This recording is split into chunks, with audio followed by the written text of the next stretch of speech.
Jaspal Singh Sandhu, love Ranjan, Sanjay Mishra, Neena Gupta, कुमुद मिश्रा। तो एक reason नहीं है, बहुत सारे हैं। ओके। या केशव का आपका जो कैरेक्टर है तो वो काइंड विलेन है।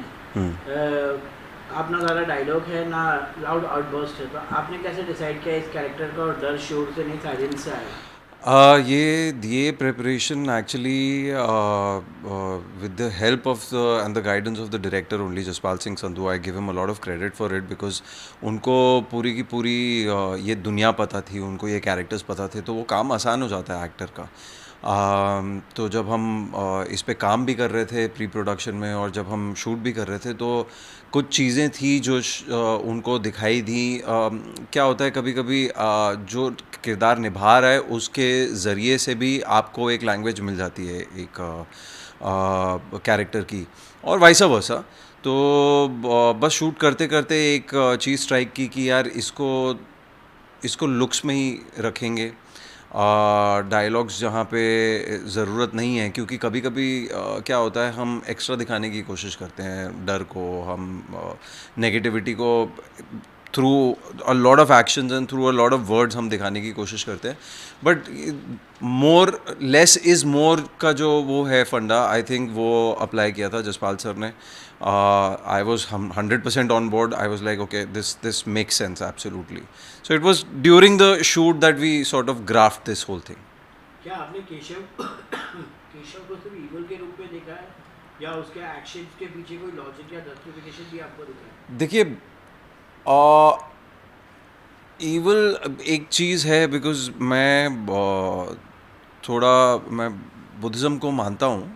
तो एक चीज़ ज़रूर हिज होलीनेस दलाई लामा भी कहते हैं कि डोंट, मतलब एक इंसान को ना करके उसके एक्शंस को देखा जाए. उसके एक्शंस को आप सोच सकते हैं कि ये सही या गलत है, पर इंसान 100% गलत इंसान वो गलत नहीं होता. सर्कमस्टांसेस एक चीज़ को बनाते हैं. तो हमने जब इसके बैक स्टोरी के बारे में भी बात की थी केशव की, तो बहुत सारी ऐसी चीज़ें थी कि जब वो छोटा था और छोटे से वो कैसे बड़ा हुआ और क्या क्या हुआ होगा उसके साथ, that made him the person that he is. Of course उसके बाद एक पॉइंट के बाद ये हो जाता है कि हर इंसान चॉइस लेता है, हर इंसान एक चीज़ चूज़ करता है, सही या गलत में एक क्लियर डिसीजन लेता है कि बस मैं इस तरफ ही जा रहा हूँ. सो वहाँ केशव गलत पड़ जाता है, वहाँ केशव ऐसा कैरेक्टर बन जाता है जिसका कोई रिडेम्पशन नहीं है, सो टू स्पीक ऑफ. तो एम्पथाइज ज़रूर करता हूँ, और ऐसे कैरेक्टर्स की उम्मीद ये रहती है कि जो ऐसे, अगर कोई ऐसा असल ज़िंदगी में भी भटका हुआ है, तो देखिए नफ़रत तो ज़रूर होती है जब कोई बहुत ख़राब हरकत करता है, बट अंदर से ज़रूरी नहीं है कि उनको बोलो हाँ कोई बात नहीं, कोई बात की ज़रूरत नहीं है. आप यही उम्मीद कर सकते हैं कि इंसान एटलीस्ट इस जन्म में उसका पश्चाताप तो कर सके, ये कह सके कि हाँ यार मैंने गलत किया. वो उम्मीद आप रख सकते हैं, बट हाँ एक्शंस जो आप चूज़ करते हैं वो बहुत ज़रूरी होते हैं कि वो विजडम से करें. सो केशव के पास वो वाली विजडम थी नहीं. इतना डार्क और मैनिपुलेटिव कैरेक्टर प्ले करते वक्त आप मेंटली कैसे प्रिपेयर होते हैं? क्या ये प्रोसेस इमोशनली ट्रेनिंग होता है?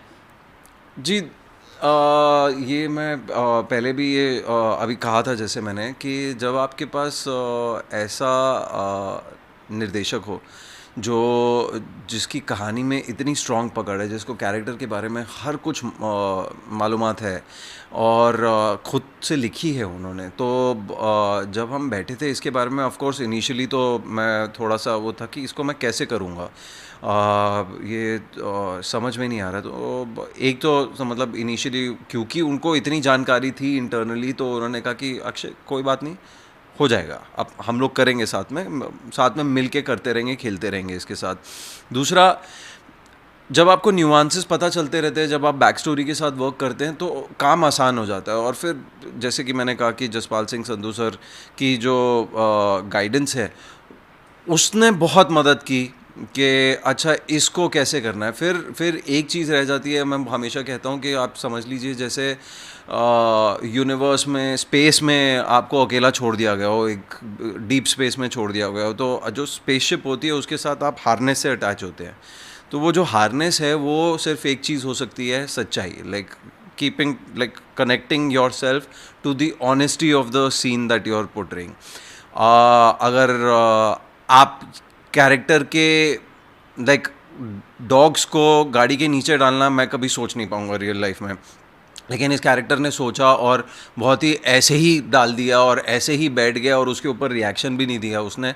वो चीज़ बहुत दूर है. वो चीज़ को आप बोल सकते हैं कि हाँ ये हुआ, लेकिन आप खुद बिलीव नहीं कर सकते कि ऐसा कोई कर सकता है. तो उस चीज़ को करने के लिए ये है वो एक अंडरस्टैंडिंग और एक ऑनेस्टी चाहिए कि हाँ ऐसा भी कोई इंसान है जो ये हरकत कर सकता है. उसको पकड़ के बस आगे बढ़ने की बात होती है.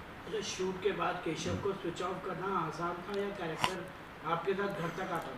देखिए मैं ये एक चीज़ ज़रूर बोलूँगा कि बहुत साल काम किया है और ये चीज़ बहुत लोगों से सीखी भी है जो बड़े बड़े एक्टर्स हैं. एक तो एक चीज़ होती है ठहराव और पेशेंस, जो जब आप किरदार निभा रहे हैं और जब आप किरदार नहीं निभा रहे, दोनों वक्त पे. दूसरा, इतने सालों से इतना काम करने के बाद ऐसी स्क्रिप्ट्स जो हाथ में आती थी 5 मिनट पहले, 4 पेज, 16 पेज, ऐसे कैरेक्टर्स जिसमें हमने इमोशनल ड्रेनिंग सीन्स किए हैं, सिर्फ 5-10 मिनट पहले आपको स्विच ऑफ और स्विच ऑन करने का स्किल सेट आ जाता है. मैं उन दिग्गज एक्टर्स में से नहीं हूँ जो मेथड एक्टिंग करते हैं. मैं उनमें से हूँ जो कैरेक्टर को समझने की कोशिश करते हैं, फिर उसके बाद ये देखते हैं कि आप किस तरीके से उसको पूरी ईमानदारी और सच्चाई के साथ कर सकते हैं. तो इतना मुश्किल नहीं होता है. देखिए बहुत काम किया है, तो इतना मुश्किल नहीं होता है स्विच ऑन स्विच ऑफ करना. और स्पेशली इसलिए क्योंकि फिल्म और OTT में क्या होता है कि आप अपना घर छोड़ के आप एक लोकेशन पे जाते हैं और वहाँ जाके आप शूट करते हैं 1 महीना 2 महीना या जो भी number of days. Unlike other projects where you are at home, आप घर पे ही हैं, आप काम करने जा रहे हैं, तब शायद आप कैरेक्टर को वापस ले आते हैं कभी कभी. बट इसमें क्या होता है, आप स्टार्ट टू एंड काम कर रहे हैं, आप उस कैरेक्टर के साथ हैं और फिर उसके बाद स्विच ऑफ हो जाता है, आप घर पहुँचते हैं, 1-2 दिन के अंदर नॉर्मलाइज हो जाता है सब कुछ. आप पहले सॉफ्टवेयर एंड पॉजिटिव कैरेक्टर्स के लिए जाने जाते थे. ये विलेन का कैरेक्टर क्या कॉन्शियस डिसीजन था आपको कि आपको अपने इमेज बदलनी है ऐसा कुछ? जी बिल्कुल. मैं I think last positive character मैंने 2011 या 12 में किया था. उसके बाद it was a very very conscious decision. Because I think temperamentally I can perform characters जिनके स्टार्क थॉट पैटर्न्स है, ग्रे थॉट पैटर्न्स है. बिकॉज जब आप अपने ऊपर काम करते हैं आपको पता चलता है, पर्सनली भी आपको पता चलता है कि हाँ यार सही गलत में थोड़े बहुत ग्रे लाइन रहती है, वो सारी चीज़ें हैं. तो आप आई think I thrive in it. मैं ऐसे कैरेक्टर्स को करने में मुझे बहुत मज़ा भी आता है. कुछ लोगों ने हालांकि नेगेटिवली बोला था, बट मेरी फ़ोटोज़ देखते थे कहते हैं ये क्या हार्श फेस है. But I think I take it as a compliment कि एटलीस्ट एक जगह तो मैं एक डायरेक्शन में मैं जा सकता हूँ. बाकी काफ़ी लोग पूछते हैं why do you play a mean character, why don't you want to play something else. I say somebody has to play a mean character. अगर प्राण साहब को देखिए, इन सबको कितने अच्छे इंसान थे. अमरीश पुरी साहब, उन्होंने बहुत अच्छा निभाया है इन नेगेटिव कैरेक्टर्स को, ताकि दुनिया देख सके कि इस तरीके से नहीं होना है.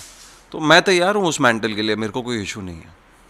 विलेन्स की बात की जाए आजकल हिंदी सिनेमा में, तो आपको लगता है कहीं ना कहीं बहुत ही लेयर कैरेक्टर्स पहले हीरो को हम देखते थे कि मतलब कि इनको जो है बहुत ही लेयर कैरेक्टर्स होता था. आजकल आपको लगता है विलेन को लोग ज़्यादा पसंद कर रहे हैं, विलेन का कैरेक्टर ग्राफ देखना चाहते हैं लोग?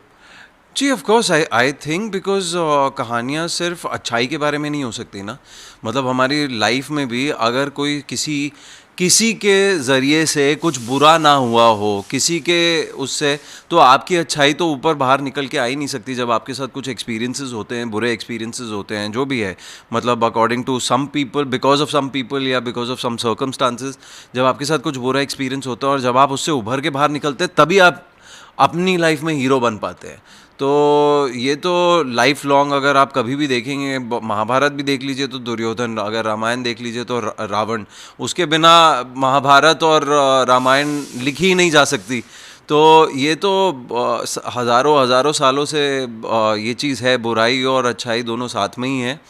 और हम स्टोरी टेलिंग की बात करते हैं तो it is always so that के एक अच्छा नेगेटिव किरदार एक कहानी को उभारता ही है, एक हीरो को हेल्प करता ही है उसको उसकी उसकी असल हीरो वो दिखाने में, इंटेंशंस दिखाने में, गुडनेस दिखाने में। जिसका मैं I am going to give a shout out to Raghav Juyal, जिसने किल में बहुत अच्छा काम किया था। I absolutely loved his performance. It was very very every day kind of a goon who got into an circumstance which was unexpected. And क्या बढ़िया काम किया था। इसी तरीके का मेरे को लगता है कि इसी तरीके की कहानियाँ अब आगे आएंगी, क्योंकि हमारा वर्ल्ड भी चेंज हो रहा है, हमारा पॉइंट ऑफ व्यू भी चेंज हो रहा है। तो या नीना गुप्ता, संजय मिश्रा के साथ काम करना कितना, मतलब पॉलिश एक्टर्स हैं, उनको देखकर फिर आपको अपना परफॉर्मेंस एनहांस करने की ज़रूरत रहती है, या क्या क्या सोचते हैं जब उन लोग परफॉर्म करते हैं, उनको देखकर क्या क्या आता है दिमाग में? देखिए, थोड़ा ह्यूमिलिटी के साथ, विनम्रता के साथ मैं ये कहना चाहूँगा कि इतना काम ज़रूर कर लिया है कि अब हिचकिचाहट नहीं होती है जब सामने कोई बहुत अच्छे दर्जे के एक्टर्स हों। हैविंग सेड दैट, एक चीज़ ज़रूर कहूँगा कि Neena Gupta ji, Sanjay Mishra sir and Kumud Mishra sir, in fact मतलब ये तीन तीन Shilpa Shukla, we can not exclude any of them. इन सब के साथ जब काम किया, जब स्क्रीन स्पेस शेयर की, तो ऑफ कोर्स एक चीज़ थी कि दिल को बड़ी खुशी मिलती है कि इनके साथ काम करने का मौका मिला। क्योंकि नहीं होता है, हर किसी को मौका नहीं मिल पाता है, ये अनफॉर्चुनेट है। मेरे को भी बहुत वक्त लगा, और ये भी मैं कहता हूँ कि ये मेरी किस्मत अच्छी थी कि मुझे मौका मिल गया इनके साथ काम करने का। तो एक वो बहुत खुशी होती है। दूसरा, घबराहट नहीं थी ऐसी, बट ये ज़रूर था कि उनको देख के, आप कहते हैं ना, जब आप किसी को परफॉर्म करते हुए हूबहू सामने देखते हैं तो आपको खुशी होती है। तो वो खुशी बहुत ज़्यादा थी। और प्लस जब इस तरीके के दिग्गज एक्टर्स, कलाकार आपके सामने हो, तो आप खुद ब खुद अपने आप को बेटर करने की कोशिश करते हैं। It is more of a wonderful give and take that you do. So वो ज़रूर हुआ। उनसे एक चीज़ ज़रूर सीखने को मिली, ठहराव ज़रूर देखने को मिला उनसे। तो वो ज़रूर सीखा मैंने कि एक परफॉर्मेंस में ठहराव कैसे करना होता है। So that was one thing that was I learned from them. क्या कभी ऐसा मोमेंट आया जब आपने एक्टिंग या इंडस्ट्री छोड़ने का सोचा था, अपने जब स्ट्रगलिंग डेज में थे आप? हज़ारों बार मैंने बहुत बहुत दफ़े इंडस्ट्री छोड़ने का सोचा है। इनफैक्ट मुझे लगता है कि मैंने पिछले साल में भी एक दो बार सोचा होगा कि मैं इंडस्ट्री छोड़ दूँ, क्योंकि टफ है। मैं तो, मुझे ऐसे काफ़ी लोग जैसे मिलते हैं, कहते हैं कि यार तुम तो हो, तुमको तो थोड़ा बहुत लोग जानते हैं, उन लोगों को देखो जो जो इतने सालों से कोशिश कर रहे हैं, और तुम तो फिर भी थोड़ी बेटर स्पेस में हो। बट आई थिंक वो जो for lack of a better word, वो जो डिप्रेशन है, वो जो मायूसी है कि यार हो नहीं रहा कुछ, वो मेरे ख्याल से एक बिगिनर लेवल से लेकर एक उच्च दर्जे के एक्टर तक जो जो फेमस भी हो चुके हैं, सबके साथ होता है। सबके साथ ये डाउट आता है कि यार कुछ है, कुछ बचा है मेरे लिए, क्या मैं कर पाऊँगा, क्या मुझे रीइन्वेंट करना पड़ेगा। तो वो ख्याल तो ज़रूर आते हैं। मैं इसको शायद थोड़ा बहुत मानने लगा हूँ कि इसका बहुत योगदान रहता है आपकी ज़िंदगी में, कि कब क्या चीज़ कहाँ से क्या मिल जाए, आपको बस वहाँ रहना पड़ेगा। जब दरवाज़ा खटखटाएगी किस्मत, तो आपको दरवाज़ा खोलना पड़ेगा। वो खोलने के लिए आपको थोड़ा सा, जैसे कि मैंने कहा कि इन एक्टर्स को देख के सीख मिली थी ठहराव की, पेशेंस की, वो रखनी पड़ेगी। तो जब भी हालात थोड़े गंभीर हों, जब भी थोड़ा मायूसी छाए और आपको ऐसा लगे कि यार कुछ नहीं बचा, सांस लीजिए और थोड़ा थम जाइए उस वक्त बस। आप रिद्धि डुगरा के भाई हैं, उनसे क्या मदद मिली आपको इनिशियली करियर में स्टार्ट करने में, कितनी मदद मिली आपको? ये मैं क्लैरिफाई करना चाहूँगा, जो शायद सबको लगता है कि रिद्धि मेरी बड़ी बहन है, बट इस इंडस्ट्री में पहले मैं आया था। मैं उससे बड़ा हूँ 3 साल। मैं एज एन असिस्टेंट डायरेक्टर काम किया है 3 फिल्मों में। उसके बाद मैं न्यूज़ टेलीविज़न में आपकी तरह पत्रकार रह चुका हूँ। NDTV में मैं बरखा दत्त के साथ प्रोड्यूसर था, वी द पीपल में। CNBC में काम किया है मैंने। तो काम बहुत किया। मैं एक्टिंग में रिद्धि मेरी सीनियर है क्योंकि वो पहले पहुंच गई। वो जब तक उसने ग्रेजुएशन की उसके बाद में वो आई, तब तक मैं 6 साल काम कर चुका था।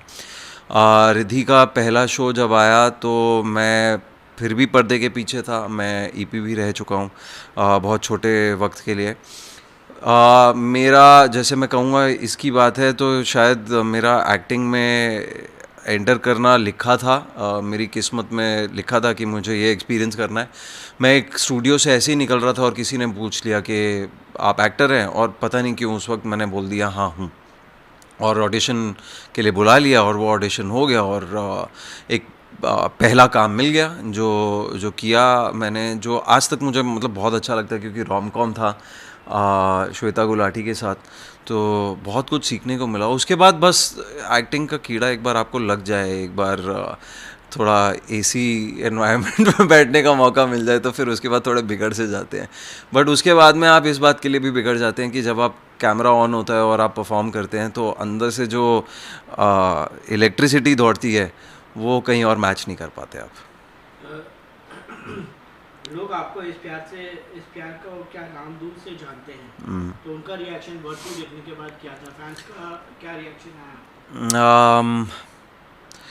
सी ऑफ कोर्स आया, काफ़ी लोग हैं जो उस शो को पसंद करते हैं। एक चीज़ है कि मैं थोड़ा भागता हूँ उस शो से, आई थिंक क्योंकि वो शो मेरा नहीं था और उस वक्त मुझे सराहा नहीं गया था उस शो में, क्योंकि मैं छोटा सा किरदार निभाया था उस शो में।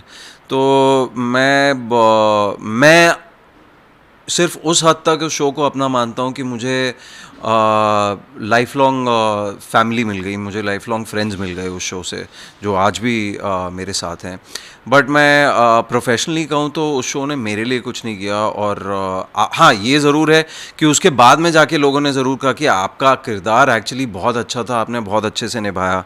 और लोग सरप्राइज़ आज भी होते क्योंकि वो शायद उस किरदार से बाहर नहीं निकले, क्योंकि उसके बाद मैंने बहुत काम किया है और नेगेटिव काम किया है। बट आज भी कुछ ऐसे कमेंट आते हैं कि अरे हम तो बिलीव ही नहीं कर सकते कि आपने ऐसा काम भी किया है। तो मेरे लिए मैं थोड़ा सा पीछे छोड़ देता हूँ जो काम पुराना किया था।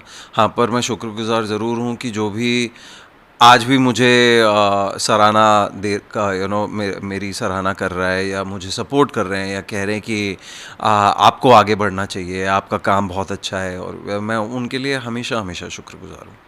जब आप 21 साल की उम्र में मुंबई आए थे तो आप सपने और रियलिटी में काफ़ी फ़र्क होगा। आज उस यंग अक्षय को आप क्या एडवाइस देना चाहेंगे? ऑनेस्टली कुछ भी नहीं, कुछ बदल नहीं सकते। अगर कुछ भी बदला तो वो रिपल इफेक्ट हो जाएगा और शायद आप और मैं बैठ के ये इंटरव्यू नहीं कर रहे होंगे, क्योंकि मेरे को बर्थ टू शायद ना मिलती अगर उस टाइम पे मैं कुछ बदल देता या कुछ एडवाइस दे देता।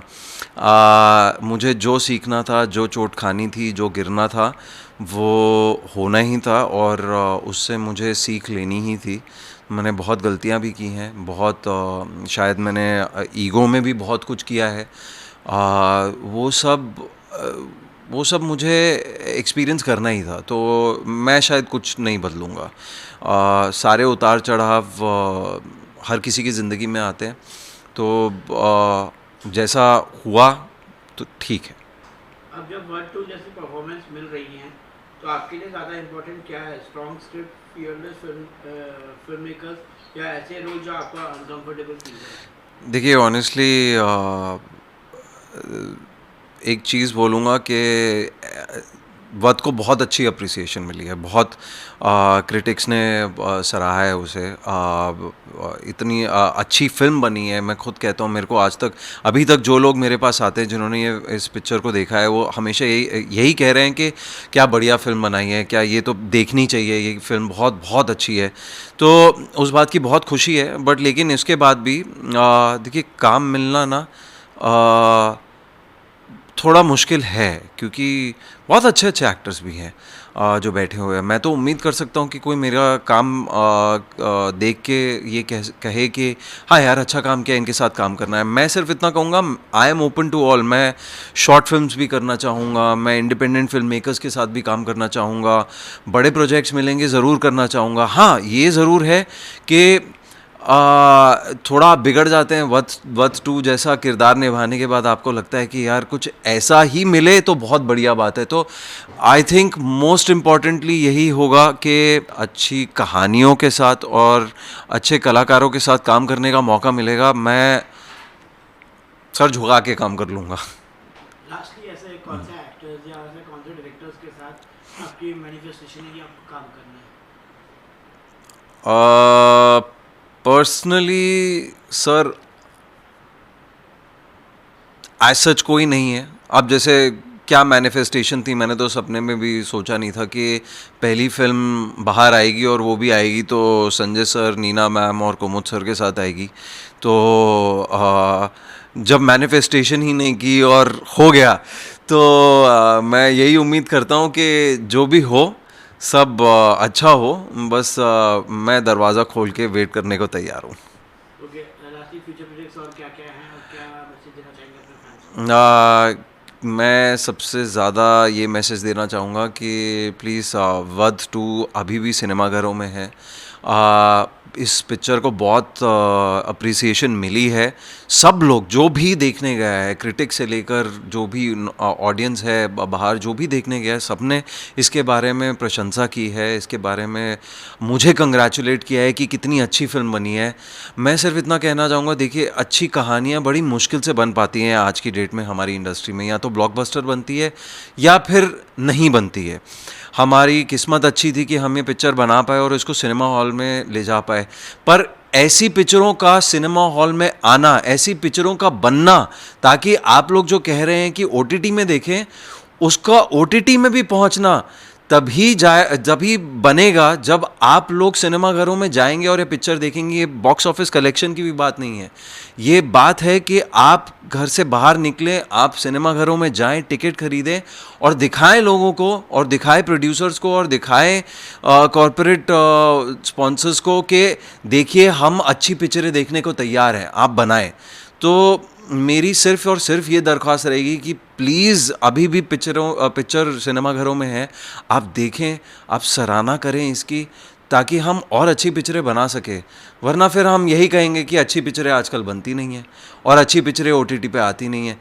ओटीटी पे तभी आएंगी जब सिनेमाघरों में लोग जाएंगे और देखेंगे, कहेंगे ये पिक्चर देखनी है बस।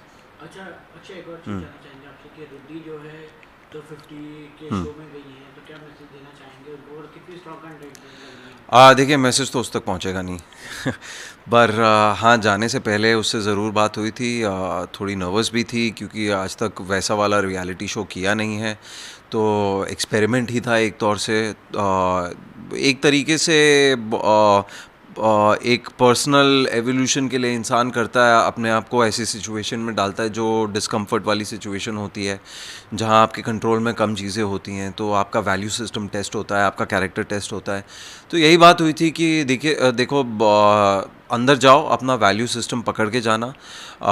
कभी गिरेंगे, कभी उठेंगे, लेकिन एक चीज़ ज़रूर सोचना कि इससे कुछ सीख के ही बाहर निकलेंगे। ये उसका भी हमेशा फोकस रहता है और ये मेरा भी फोकस रहता है।